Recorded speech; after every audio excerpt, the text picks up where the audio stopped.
was past midnight on August 31st, 1888, when Polly Nichols left a rooming house in the East End district of London known as Whitechapel. For her, walking these streets at this hour was part of doing business, as it was for many women in this bleak, impoverished part of the city. But this time, Polly's business would turn deadly.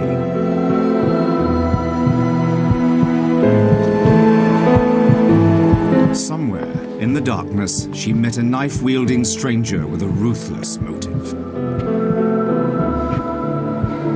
This stranger would kill repeatedly during the next 10 weeks, always suddenly, always silently.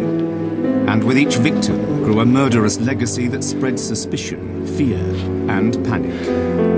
And even now, arouses fascination.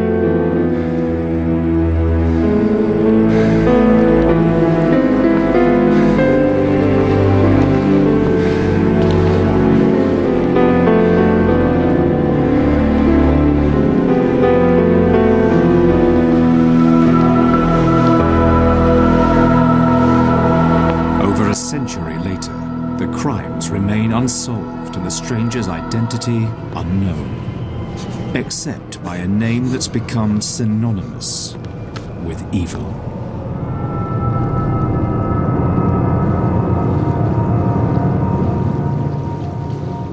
The discovery of Polly Nichols' body at 3:40 a.m. in Bucks Row was in itself no cause for panic in the East End of London. Crime was an everyday fact of life here, and women were not uncommon victims. Working-class women were no strangers to violence. The East End was a rough place. Working-class marriages were often abusive. Yet this killing did not have the look of a domestic dispute gone wrong. What set it apart was its savagery.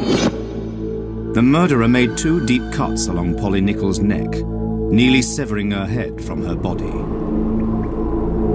She'd also been badly mutilated, with jagged incisions leading from her groin up to her breastbone. Still, even with a corpse, an approximate time of death, and knowledge of the weapon, the police had little to work with. Their inquiries produced no motive, no eyewitnesses, and no suspects. Within days, the search for Polly Nichols' murderer reached a dead end.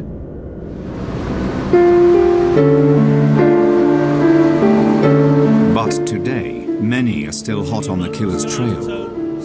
From around the world they come, drawn to hear the grisly tale of murder and mayhem. And as far as this story is concerned, its own police force. It's called the Ripper Walk, one of many attractions that, along with books, articles, films and internet websites, support a multi-million-dollar industry born of a killer's brutality. Violence was very much a part of these women's lives. And in the months preceding the Jack the Ripper murders, 2 prostitutes had already been brutally murdered. In 1888, the idea of touring Whitechapel on foot would have struck most Victorians as sheer folly. A dismal, densely populated slum, it was home to the outcasts of society who eked out a meagre living not far from the hallowed halls of government. The East End was London's poor quarter, and it was also the area identified with poverty and social problems. Life was hard. Life had, if it had pleasures, they were very immediate, they were momentary. The presence of such squalor in the celebrated capital of the British Empire deeply troubled Victorian author Thomas Henry Huxley. I assure you I found nothing worse, nothing more degrading, nothing so hopeless, nothing nearly so intolerably dull and miserable as life in the East End of London. You've got to sort of look at the East End as sort of a maze of houses, tiny streets, people living 7, 8, 9 in a room, overcrowded tenements, living above cesspits. The children, 55% of them are dead before the age of 5. The women, they can't get work, so they prostitute themselves. East End prostitutes earned very little. It was a very shabby kind of prostitution, perhaps in a lodging house, often sexual encounters in the streets.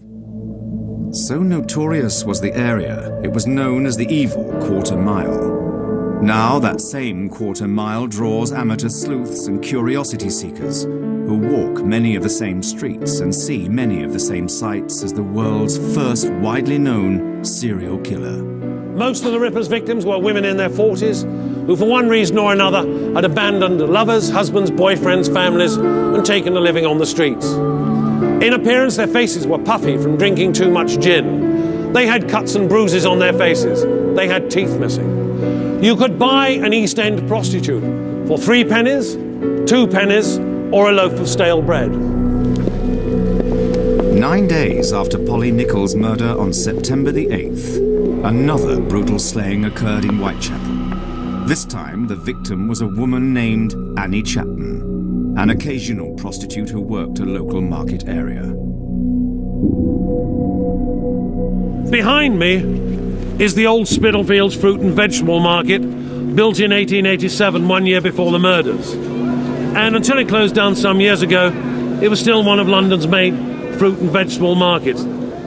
So she went to the market on the 8th of September looking for a customer and was seen talking to a man who's described as a sort of foreign appearance, about in his 30s, wearing a deerstalker hat. They're seen talking outside number 29 Hanbury Street. The man is heard to ask, "Will you?" and Annie Chapman reply, "Yes."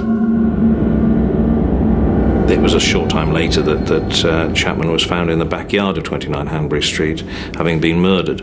A man called Albert Kadosh had come out of his house into the yard of the house next door and had heard a body or had heard something fall against the fence. There's little doubt that she was killed by the same hand that killed Nichols. She'd had her throat cut, she was disemboweled. While Chapman's death was more violent than Polly Nichols, the police were convinced the 2 killings were the work of the same person. Yet, given the evidence-gathering methods of the time, investigators were limited in their options. Police can do very little except draft in extra reinforcements. It's hard to recognise now sort of how little in the way of scientific evidence the police would have been able to collect. You didn't have fingerprints, you didn't have blood groupings, you didn't have DNA. Just 8 years before the murders, Scottish physician Henry Faulds published an article on the value of finger impressions as a means of criminal identification. Yet the use of what today is called fingerprinting and other now standard tools of detection was still a long way off. It's going to be another 14 years before you get the first fingerprint conviction. Similarly, in 1888, the difference could not be told between animal and human blood. So you could have a situation where the murderer could be standing here and the victim could be lying there. The murderer could be covered in the victim's blood. He could have left his fingerprints and handprints all over the murder scene. With the state of scientific knowledge that existed in 1888, there was no way you could put the two together. The murderer has quite literally got to be caught in the act of murder. As it was, they were stuck with applying the lessons that had been used for a long, long time, which were look for witnesses, act very quickly at the scene of murders, knock on doors. Get off your backside and knock on doors is an old adage of detectives that's been about for a long time. What they relied on mostly was eyewitness accounts, and as we know now, those can be very misleading. Misleading indeed. While there were no eyewitnesses to the killings, there was no shortage of informants. Descriptions of suspicious individuals in the vicinity of the crimes often led the police in different directions. I think he was wearing an overcoat, but I cannot be sure. He was a man over 40. As far as I could tell, he seemed a little taller than the deceased.